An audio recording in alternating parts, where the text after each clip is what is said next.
Bonjour tout le monde, bienvenue parmi nous aujourd'hui. Nous sommes là avec vous afin de vous présenter une nouvelle démo board dédiée au processus Asanopi. Je tiens à me présenter, donc je m'appelle Fethi Zerara, consultant EPM et data intégration chez Fastcube. Et justement, je suis avec vous aujourd'hui pour pouvoir parler un peu des dessous de ce processus, l'exprimer d'une manière assez générale, afin de comprendre ce que c'est, et puis montrer derrière une application board qui répond aux besoins exprimés par ce processus, et puis dérouler justement un certain mécanisme collaboratif qui permet un consensus entre les différentes parties prenantes. Avant d'aller plus loin, je vous invite vraiment à aller consulter les pages LinkedIn de Fastcube et la page YouTube aussi. Justement là où vous allez trouver les différentes démos qu'on a déjà faites, qui concernent plusieurs technologies qu'on maîtrise aujourd'hui. Les équipes de Fastcube ont mis en place justement des démos assez démonstratives, si vous voulez, afin de vous montrer les capacités et les performances de chaque outil et son utilisation de manière générale.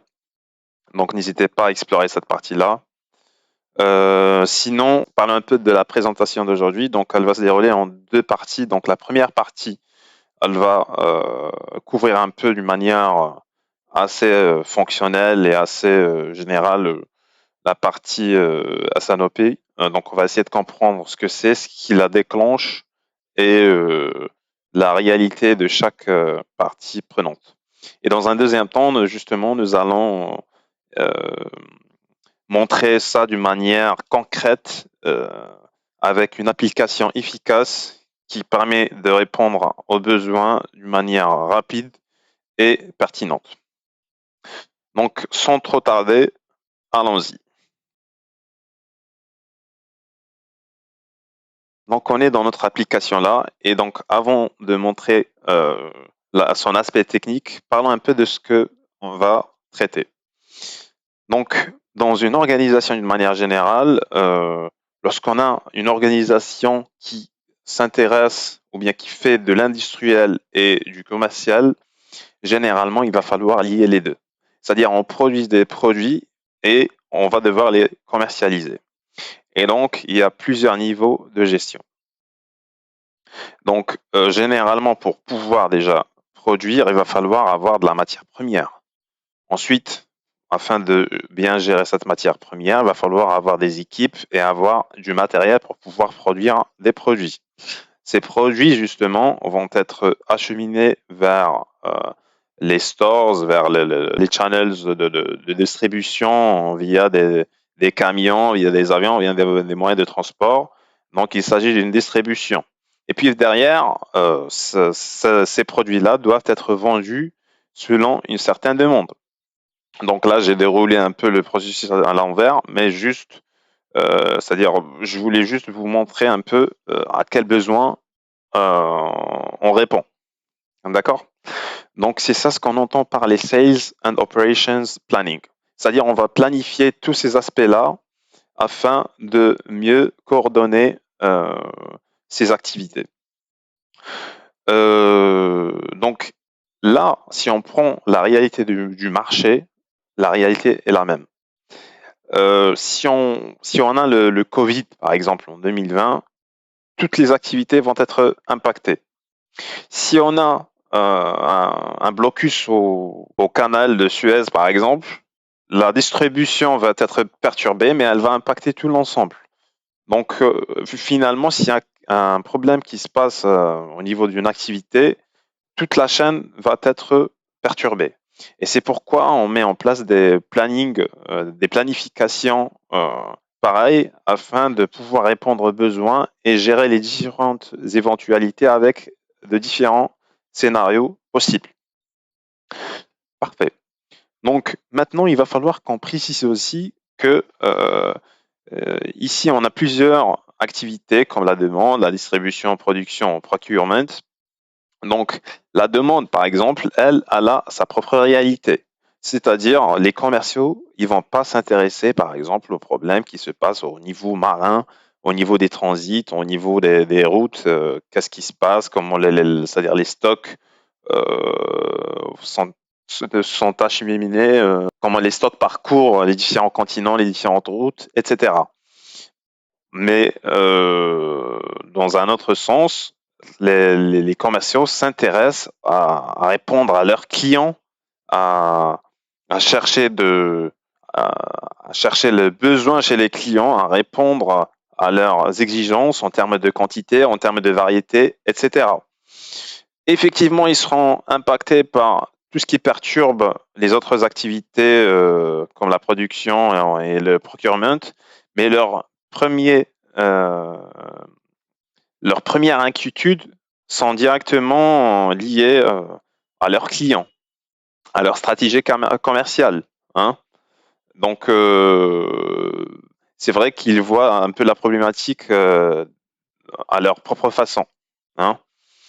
Et puis, si on prend les responsables de la logistique, eux, justement, ils ont leur propre réalité.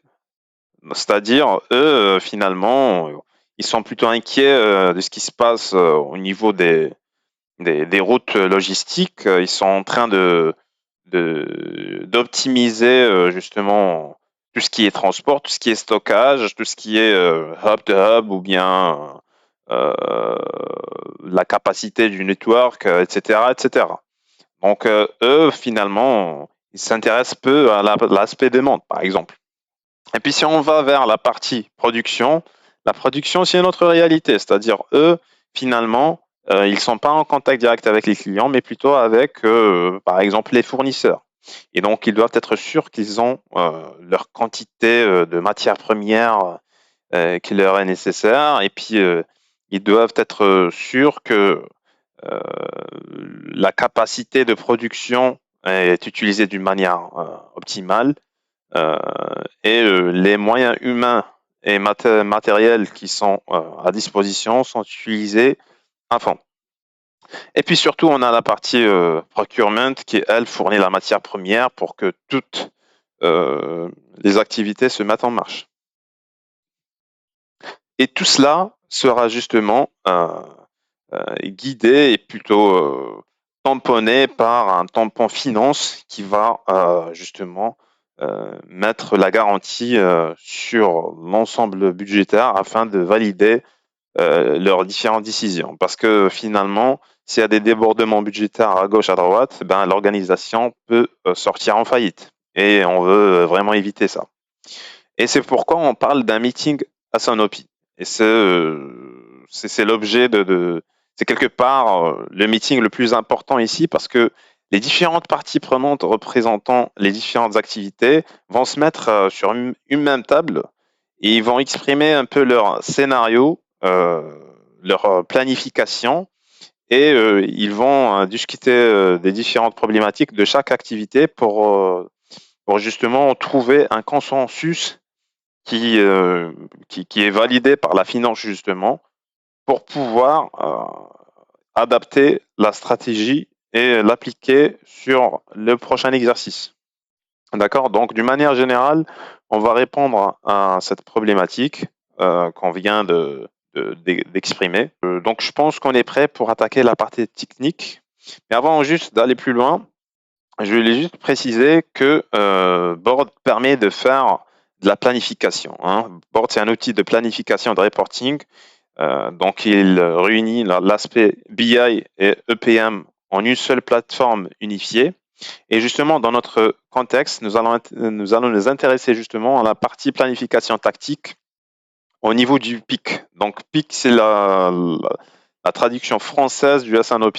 Donc, planification industrielle et commerciale. Et donc, ce qu'on on va parler plutôt de la prévision de demande, quand on parle du moyen terme, plan de distribution, production, plan d'achat, approvisionnement, et pourquoi pas le budget annuel. Effectivement, on peut descendre au niveau de détail hein, pour parler de la planification opérationnelle qui se passe à un terme assez court, et pourquoi pas gérer le besoin en fond de roulement, on va parler un peu du cycle d'exploitation et même descendre à un niveau d'exécution, on va traiter les commandes. Hein. Mais bon, Nous allons un peu nous intéresser à cette partie orange dans cette application. Et puis, juste une petite indication. Ici, nous avons pris donc des axes assez classiques pour les différentes activités. Si je parle de la demande, par exemple, on va parler de produits, clients, etc. Mais on peut imaginer d'autres axes analytiques. Donc, avant justement d'atteindre ce meeting à Sanofi, la chaîne à Sanofi, justement, va être déclenchée par la demande. La demande, elle, qui va exprimer le besoin des clients. Donc, comme vous voyez ici, pour chaque activité, on va retrouver son propre workflow. C'est là où chaque activité va charger ses données, apporter ses ajustements, analyser par ses différents axes analytiques et surtout pouvoir saisir son forecast ou sa planification. Et puis bien sûr, pouvoir générer ces scénarios parce que c'est quelque part l'objet de ce processus, c'est-à-dire chaque activité doit générer plusieurs scénarios. Comme ça, même si un scénario pose souci pour les autres activités, elle aura toujours une alternative à proposer. Hein. Donc ça va un peu fluidifier un peu le processus. Donc c'est parti pour la planification de la demande. Donc très bien, on a un produit à commercialiser. Donc, nous allons un peu planifier cela. Bon, on peut préciser déjà qu'on est dans la version juillet 2021. Donc, il y a un versionning de la planification. L'horizon plutôt de la planification a été détecté par le système et donc il s'étend de juillet à décembre. Donc, juillet 2021, décembre 2022. Donc, à peu près un an et demi. C'est à peu près l'horizon de planification moyen au niveau des applications à Sanofi. L'utilisateur, justement, peut saisir des commentaires et puis il a des filtres en bas qui précisent justement ces différents axes analytiques sur lesquels il veut analyser. Hein. Et puis on peut retrouver des KPI à gauche, à droite afin de mieux visualiser la donnée. Bon, si on commence cet exercice de planification commerciale ou planification de demande, on peut l'initialiser justement à partir des données historiques. On peut l'initialiser avec une approche de planification statistique, donc en utilisant un input extérieur, ou plutôt externe. Sinon, on peut utiliser même un module intégré dans le board appelé BIM, qui lui utilise un peu du machine learning afin de générer de la planification. D'ailleurs, c'est un module assez utilisé à gauche à droite au niveau des différentes organisations utilisant cet outil. Sinon, on peut se baser justement sur la last version of our forecast, justement pour pouvoir générer le forecast. Donc, pour redérouler ça d'une manière propre, essayons de faire un clear de ce scénario. Donc, on va effacer toute planification faite et on va redérouler le processus d'une manière un peu from scratch. Donc, c'est parti. Donc, on va se baser pour le moment sur les données historiques afin de générer le planning. Après, on va ajuster ça au fur et à mesure afin de mettre en place justement une planification qui nous arrange. Bon, ici, comme vous voyez en bas, on va avoir plusieurs leviers sur lesquels on peut planifier. Je vais choisir mon horizon de planification. Et donc, comme ça, je vais éliminer la partie actuelle pour pouvoir apporter des ajustements. Donc ici, comme vous voyez, j'ai des insaisissables par Product Family et sur les différents mois. Je peux saisir par mois, comme je peux saisir par Product Family ou même avec un niveau channel. Et je peux apporter mes modifications en pourcentage et toute modification faite côté sur un axe analytique, tous les axes analytiques qui sont liés à cette donnée vont être impactés. C'est-à-dire, si je reviens ici au niveau Product Family, j'aurais retrouvé justement cet impact sur les Product Family liés à ma saisie faite sur le channel. Pour les mois, la même chose. Bon, ici, on n'arrive pas à visualiser ça forcément parce que il faut chercher quels sont les mois qui sont liées directement à cette saisie, mais vous voyez ce que je veux dire. Je peux même saisir des montants afin de pouvoir apporter des ajustements. Ici, je décide de rajouter 2 millions. Donc, je rajoute un ajustement de 2 millions qui correspond à 0,9. Bon, pour augmenter cela, je vais mettre 20 millions pour que ça soit visible au niveau de notre chart. En haut montre justement notre planification. Donc là, je saisis et tout de suite, je vais visualiser justement mon changement qui a été apporté sur le mois d'octobre. Et donc, vous voyez que ma planification ne correspond plus à la baseline qui a été définie par des données historiques. Très bien. Maintenant, puisqu'on vient de jouer un peu sur les quantités, on peut même jouer sur les prix. Donc, ce sont les manipulations un peu classiques qu'on trouve sur les différentes applications de planification commerciale où on va un peu jouer sur les prix, on va jouer sur les quantités selon notre analyse de la demande et on peut imaginer par exemple une augmentation de prix sur ce produit par exemple, appartenant à la famille web, et on décide que ce changement-là va être vrai pour tous les mois à partir de juillet 2021. Donc, je fais 2.9 et pourquoi pas l'appliquer d'une manière rapide et efficace sur l'ensemble des mois suivants. Alors, je vais juste m'assurer que j'ai fait la bonne syntaxe. Donc, 2.9 et hop, toute la ligne va prendre la même valeur. Je saisis et hop, tout le système va être mis à jour. Ici, donc, je viens de mettre à jour les prix. Donc, je peux venir impacter tous les prix que j'ai ici et pourquoi pas faire une analyse ou bien gérer les prix en termes de moyenne. Donc, je peux augmenter certains prix pour certains produits d'une manière proportionnelle par rapport au prix existant. Et je peux apporter ce genre de modification pour à la fin, justement, pouvoir récupérer tous ces changements que j'ai déjà imputés côté prix et que j'ai préalablement fait côté quantité au début de la planification de notre demande et recalculer justement la partie revenu. Donc la partie revenu, elle va se baser sur les quantités et prix justement pour recalculer notre revenu du scénario 1 sur lequel on est en train de travailler depuis le début.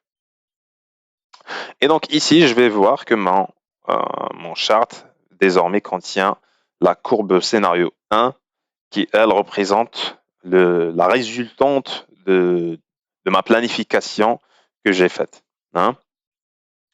Ensuite, ce que je peux faire, je peux gérer mes scénarios afin de préciser quel scénario me va le plus et quel scénario je peux présenter à l'ensemble des autres activités pour défendre mon point de vue, pour défendre cette demande, pour défendre cette planification. Je peux venir ici apporter des commentaires qui concernent le scénario en cours qu'on est en train de faire. Je peux analyser la différence entre les différents scénarios et pourquoi pas venir ici et pointer le fait que ce scénario-là, c'est le scénario preferred et c'est le scénario que je veux montrer en premier lieu à mes différents interlocuteurs. Et donc là, quelque part, je marque un peu un bon point sur ma planification parce que là, je vais pouvoir montrer quelque chose au Mystica Sanopi, à savoir mon scénario préféré. Donc maintenant, justement, que ceci est fait, je peux bien sûr, avant mon meeting à Sanopi ou même après, créer des actions et interagir avec les différents utilisateurs sans vraiment interagir. Donc, on peut juste créer des actions et les autres utilisateurs peuvent visualiser ça directement ici sans le faire d'une manière physique. Créer des actions, les flaguer en code alerte pour pouvoir gérer les priorités.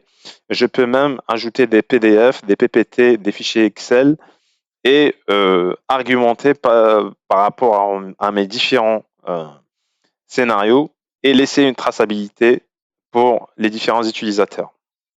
Bon, maintenant, puisque la partie demande, on vient de mettre en place sa planification, l'activité distribution ou les chaînes de logistique vont pouvoir se mettre en marche parce qu'il y a une demande qui doit être gérée. Et donc là, justement, pour la partie distribution, justement, comme vous voyez, elle a son propre écosystème, enfin son propre workflow pour pouvoir travailler avec ces différents leviers et axes analytiques qui sont importants. Donc, on parle de capacité, de gestion de target, gestion de network, etc., etc. Donc, hub to hub, client delivery, mais surtout la capacité de pouvoir saisir un forecast, gérer ses propres scénarios et préparer à son meeting, à son OPI. Donc là, par exemple, si on se lance sur le distribution forecast.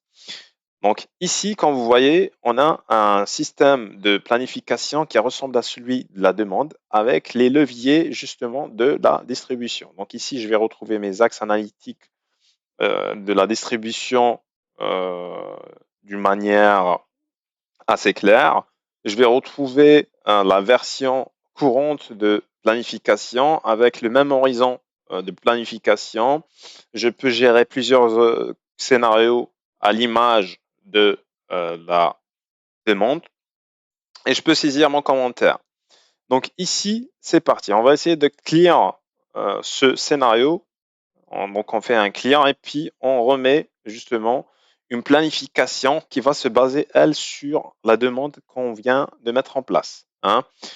Donc là, on lance une génération rapide et efficace de notre planification. Donc, j'initialise ma planification de la distribution selon ce qui a été exprimé par la demande. Ceci va générer probablement des alertes à gauche, à droite, justement. Et donc, je vais devoir gérer ces alertes afin de mieux gérer ma chaîne logistique. Et pour cela, on va se poser sur plusieurs leviers. Donc, on peut gérer la capacité des hubs, comme on peut jouer sur les liens entre les hubs, les moyens de transport et la client delivery. D'accord? Donc, par exemple, si on parle de la hub capacity, on peut imaginer que les différents hubs continentaux et régionaux vont contenir justement des capacités en termes de palettes qui peuvent être modifiées, supposons. Hein. Donc, on peut jouer sur ça pour pouvoir euh, atténuer un peu la charge des hubs. Sinon, on peut jouer sur les autres options qu'on possède en main, à savoir les liens entre hubs. C'est-à-dire, je peux dire par exemple que pour le Regional Hub 1, au lieu qu'il soit servi par le hub, le Continental Hub 1, il doit être servi par le Continental Hub 3 qui lui contient les mêmes spécifications et les mêmes matières que le Hub 1 fournit à ce hub régional. Hein. Et donc, de cette manière-là, je peux atténuer la charge sur ce Continental Hub que j'ai ici. Je peux même jouer sur les moyens de transport. C'est-à-dire, pour les différents hubs, on peut avoir les moyens de transport qui leur sont liés avec leur lead time. D'accord? C'est-à-dire, là, pour le Continental Hub 1, on peut prendre un exemple démonstratif. Supposons qu'on veut pour le Hub 1, pour le mois de octobre et novembre, changer le moyen de transport pour des raisons Covid, par exemple, une perturbation de notre chaîne logistique qui a fait que, au lieu que ceci soit acheminé par bateau, donc ça doit être acheminé par plane et donc par avion. Et donc, avec un simple clic, je vais avoir cette mise à jour ici et donc je vais visualiser ce changement directement avec le average lead time, donc le coût en termes de temps que ça va coûter. Donc cette configuration est possible directement dans le board pour pouvoir visualiser ça de suite.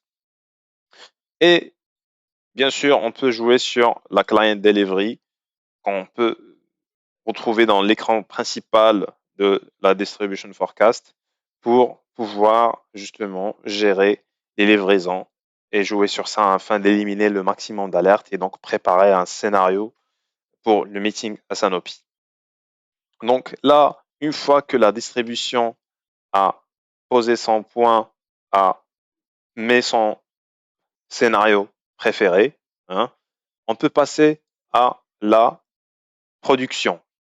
Alors pour la production, justement, nous allons pouvoir gérer cette partie-là dans un écosystème qui ressemble à celui de la demande et de la production avec un factory capacité, factory network. Donc, vous voyez ici, nous allons trouver les leviers intéressants qui sont dédiés à la production, des axes analytiques correspondant à leur contexte, mais avec la possibilité justement de saisir un planification forecast et justement gérer les différents scénarios et surtout préparer pour le S&OP meeting.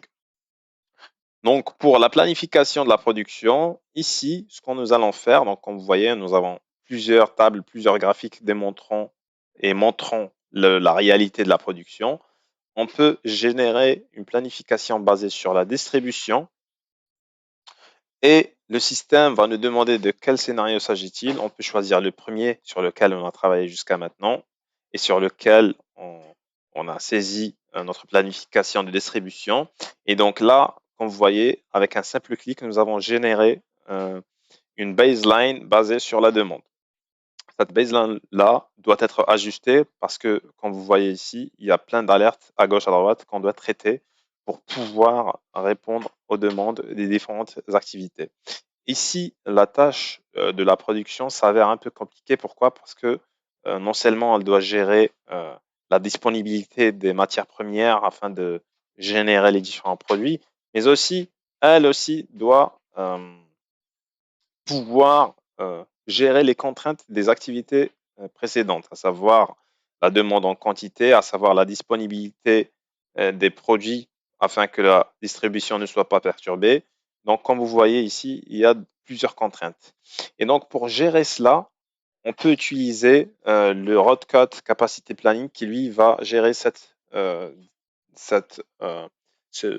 réalité multicritère et donc générer justement une décision basée sur les différentes contraintes qui sont présentes dans le système. Et donc, ici, justement, on va se poser sur plusieurs leviers, sur plusieurs possibilités, sur plusieurs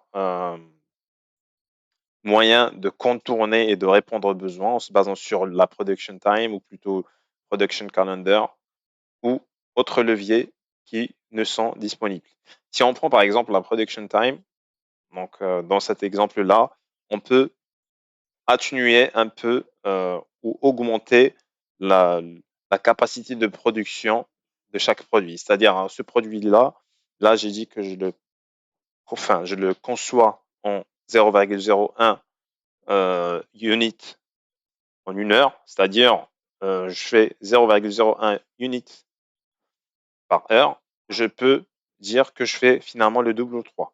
Et comme ça, je pourrais générer une production beaucoup plus supérieure si je le peux.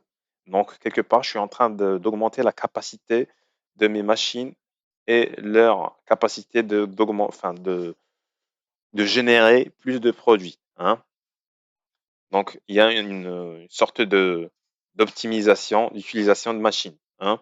De la même manière, on peut imaginer une production ou plutôt une amélioration de production pour la RH, c'est-à-dire un produit conçu par une personne ou deux personnes peut être conçu par une seule personne au lieu de deux, hein. On peut voir les choses de cette manière-là. Et surtout, on peut voir d'autres aspects, par exemple le production calendar, c'est-à-dire j'ai un calendrier qui va me montrer l'utilisation rate pour chaque mois durant tout l'exercice. Donc, j'ai justement Comme vous voyez ici, pas mal d'alertes qui sont causées par la demande. Et donc, dans cet exercice-là, je vais essayer d'ajuster afin de pouvoir répondre aux besoins au mieux. Là, par exemple, je souhaite que pour ce produit-là, je souhaite que l'utilisation rate soit exactement à 100% pour pouvoir le générer correctement. Et donc, en faisant un simple clic, donc en mettant 100 ici, le système va détecter l'ajustement à faire et il va me donner la possibilité justement de pouvoir faire des shifts, que ce soit en avant ou en arrière, pour pouvoir les allouer sur un mois antérieur ou postérieur. Donc là, avec un simple clic, le système va détecter l'ajustement. Et donc ici, je vais avoir mon ajustement et son shift que je vais retrouver ici. Donc ici, donc, je suis à 101% et donc pour équilibrer, je peux faire le même exercice pour l'allouer ailleurs sur un mois moins chargé qu'un autre. Vous l'avez compris, nous sommes dans la capacité de jouer sur tout cela et nous sommes dans la capacité justement de visualiser ça sur tout l'exercice et pour pouvoir justement générer un production plan qui s'adapte aux besoins. Donc, de la même manière que la distribution à la demande, la production scénario 1 est fait. On peut jouer sur les autres scénarios et les préparer. On peut mettre un scénario preferred. On peut préparer pour le meeting SNOP comme déjà vu. Et vous l'avez compris, on peut jouer sur plusieurs leviers pour pouvoir préparer notre planification. Donc, une fois que tout cela est fait, donc on a fait la demande, distribution, production, le procurement, c'est toujours dans la même logique. Tous ces acteurs-là, maintenant, ont fini leur planification. Ils vont venir ici pour se poser ensemble et montrer les différentes planifications devant la finance, justement. Donc, nous allons se poser sur la réalité de chacun. Donc, comme vous voyez ici, nous allons avoir les simulations de chaque activité avec ces différents filtres, axes analytiques qui lui sont intéressants et indispensables. Ils peuvent éditer en live leur plan si ceci est possible. Et puis, ils peuvent montrer leurs différents scénarios pour avoir un consensus avec les autres parties prenantes. Donc, ici, comme vous voyez, l'édition des différents scénarios est possible. Hein. La confrontation entre les différentes parties prenantes est possible aussi, car chacun est en train de présenter sa partie à l'ensemble des autres acteurs pour pouvoir atterrir sur un consensus qui va à tout le monde et qui sera à la fin, justement, tamponné par la finance qui, elle, donnera justement son accord pour cet exercice budgétaire. Donc voilà, voilà. J'espère que j'étais clair. J'espère que je suis allé jusqu'au bout de mon explication. N'hésitez pas à revenir vers nous pour nous poser vos différentes questions. Et c'est surtout si vous souhaitez avoir d'autres démos sur d'autres exercices, nous serons là pour répondre à ce besoin. Merci à vous et passez une excellente journée. Au revoir.